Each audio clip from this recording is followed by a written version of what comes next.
Being a beginner at anything is hard, and in farming, it's less common than it used to be. The latest census says the average Iowa farmer is over 57 years old, and only 9% of farmers in the state are younger than 35. I talked with one young farmer who's just starting out, and his advice, it's a lot simpler than you might think. Jake, to start off, well, I want to just get your background. You have a really unique background for where you're at today. So tell me, where did you start? Where did you grow up? So I grew up in Bettendorf actually, and my grandparents farm up in northeast Iowa, and that's how I kind of got the bug, I guess you could say, to start farming.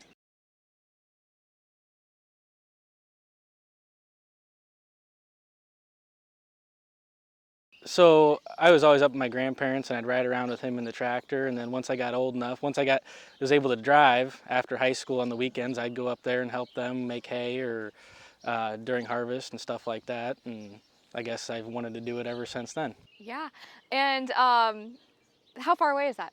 It's 2.5 hours away. Yeah, so quite the travel. Yeah, it is, and then I got to hang out with them, of course, too, so that was nice. Very good. Well, tell me, how did that then, I know in high school you kind of did some different farming type stuff. How did that impact your high school experience?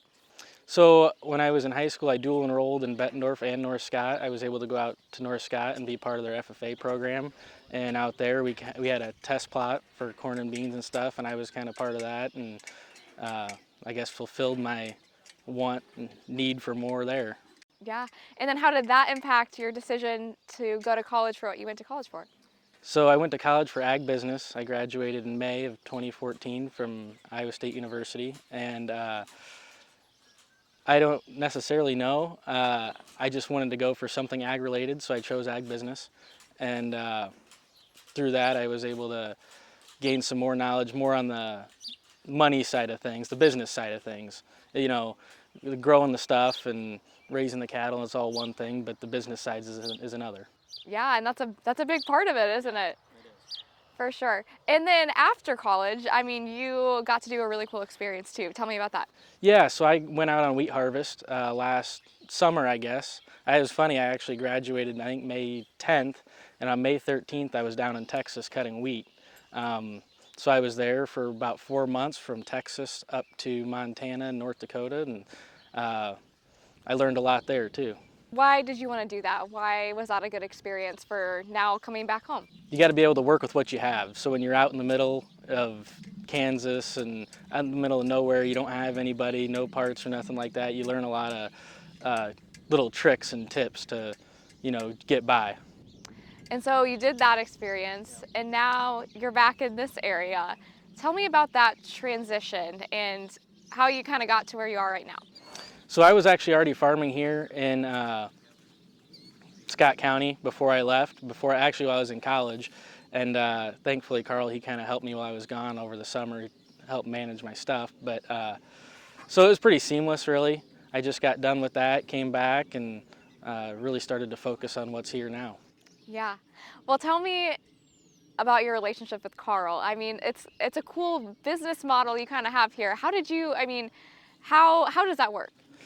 Well, he's willing to help me learn and give me an opportunity, and so we just kind of been working off of that method. We now own equipment together, and he's kind of getting me into the cattle side of things. I was never really big into the cattle, and so I've learning a lot there. And like I said, we just show up every day, and we're like best friends, and just do it that way, Very cool. And so yeah, tell me a little bit, like you rent some land, but then you also work with him on some of his land, right? Tell me about the day-to-day. How do you guys work together day-to-day? Well, it generally starts feeding these guys every morning. After that, we kind of sit there and figure out a plan, and he's willing to give up some of his time and resources and stuff like that to help me, which is nice. And I guess I do the same, I do a lot of the mechanic work around here and whatnot, and he helps me get my stuff done. And with both of us, we just put two heads together, two money pools, I guess, and just kind of go at it that way. What kind of do you have as an operation? I know you said the cattle are kind of his, corn and soybeans. Tell me about your experience. So right now, me personally, I'm up to like 180 acres this year, I think, and I actually Decided to keep some bucket calves back this year, so I have my own little group of calves now. And then altogether, I think it's something a little over 500 acres, and like he was saying earlier, maybe 400 head of cattle, 450, throughout the year. Well, tell me, obviously farming is kind of hard right now for anybody, but you're kind of just getting started and you don't have a direct parent that you inherited equipment from or inherited land. Tell me about that experience. I mean, do you feel like that's been hard to get into? It could be. Like I said, you have to have somebody that is willing to give up a lot of their time and resources to help you out with that. Um, Now, nothing I own or have is really fancy or expensive, so that's part of it too, finding good deals, and you'll kind of learn that over time, and uh, doesn't always have to be the nicest, neatest thing. And talk to me about that fact of what is it like farming in today's economy? Well, it's interesting. I mean, we don't tend to look at it too much. If you look at the prices every day, you're just not going to be happy with what you're doing, or you're always going to find something negative to say. So we usually don't even, I mean, we contract some grain ahead of time, but a lot of the times it's just what it is out of the field, and you just kind of roll with it that way, and you're either going to make money or you're going to find a way to make money. So That's a good way to put it. Tell me also, right now you don't live on the farm. correct. Talk to me about your commute. Like, where do you live? So I live in Bettendorf. It's about 25 minutes a day, depending on which way I decide to go, but um, same way on the way home. It can be long after 2 in the morning of planning, but you just get up and do it every day. And tell me is it worth it? Oh, 100%. I wouldn't want to be doing anything else right now. Very good. Also, the fact, I mean, you have a college degree. You decided to kind of take maybe a harder route of getting into something without a lot of, personal equity in it. Talk to me about that decision. Like, was that a hard decision because maybe it financially was difficult? It really was. I mean, it wasn't because, like I said, I had already kind of bought into the whole thing early on. So just little by little, years of doing it, I kind of started to have my own stuff, and it doesn't take a whole lot of money. I mean, it kind of does, but in the grand scheme of things of what it could be, it really doesn't. And so between that and that's where the whole business, going to school for business, kind of helps in that aspect. But I tell a lot of kids in this area want to get into farming and stuff, but I always tell them to go to college and get specialized in something, whether that's agronomy or business or communications or something like that, because it just strengthens you that much more. What would you say to someone that was younger, maybe like you, didn't grow up on a farm, but's interested in farming someday? Well, I'd tell them a couple of things. One, talk to anybody and everybody you can. The more connections you have, it makes it that much easier. Get specialized in something.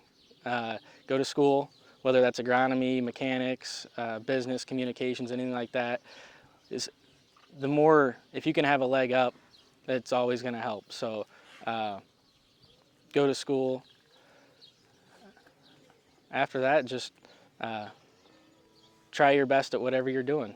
I mean, you might not always get it perfect 100% of the time, but for the next year. For sure, for sure. And talk to me about the importance of relationships. I mean, what would you be doing without Carl? I don't know.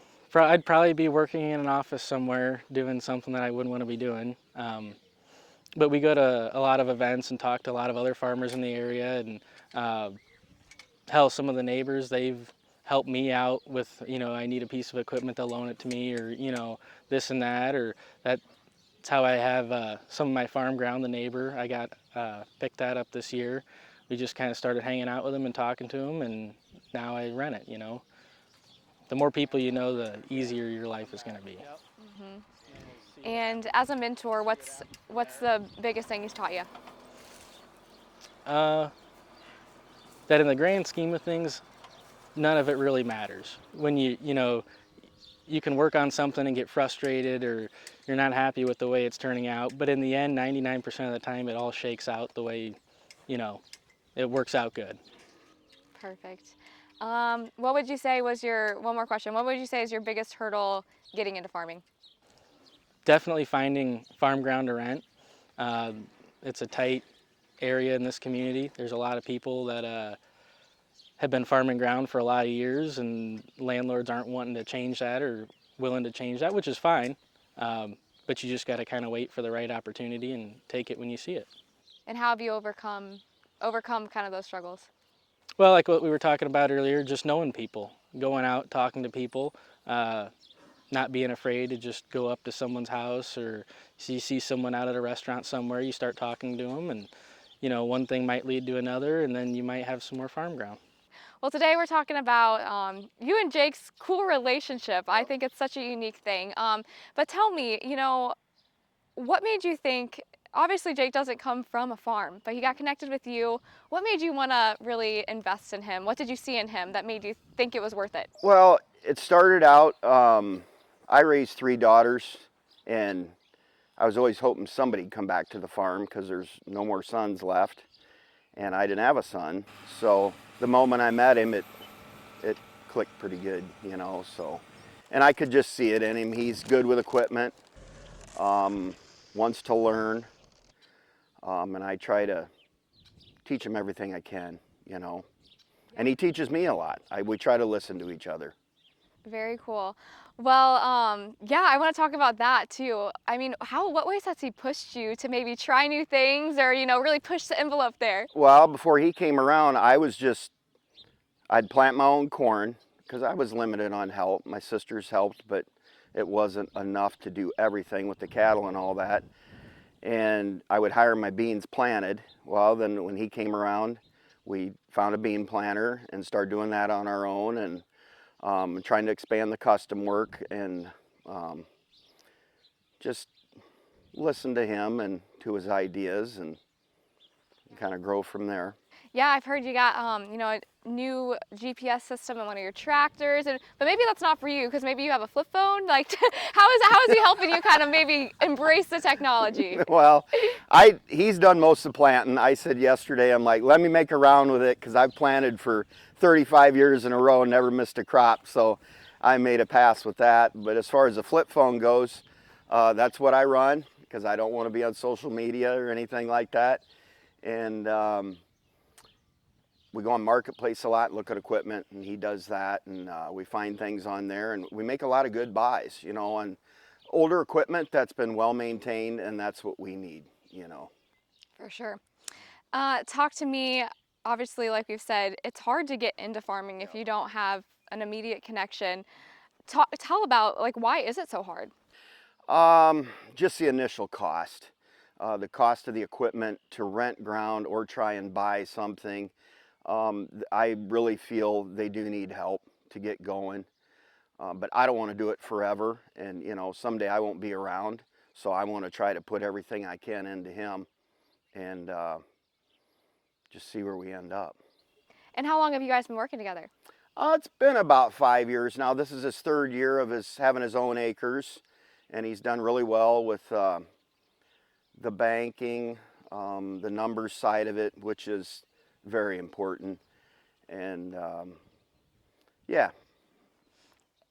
How did him being able to maybe go to college and get a degree in agribusiness help him come back and help your operation? It gave him a different perspective. It gave him some time away, and let me, I was still here, of course, while he was off at college, but he came back weekends, and we just talked about things, about, where we want to go, what he wants to do, and the degree, that'll help him with anything he wants to do, if farming doesn't work out.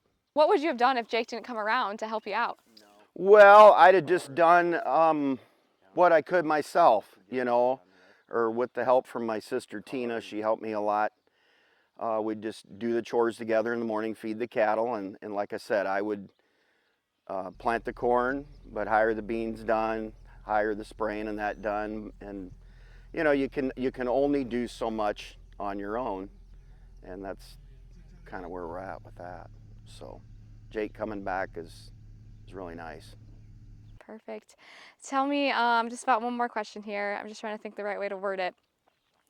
Let's see. Yeah, how has it been able to let you get into new things? I know you've talked about some of the new things, but how does that just open up your maybe your time even. Yeah, it has. It helps a lot.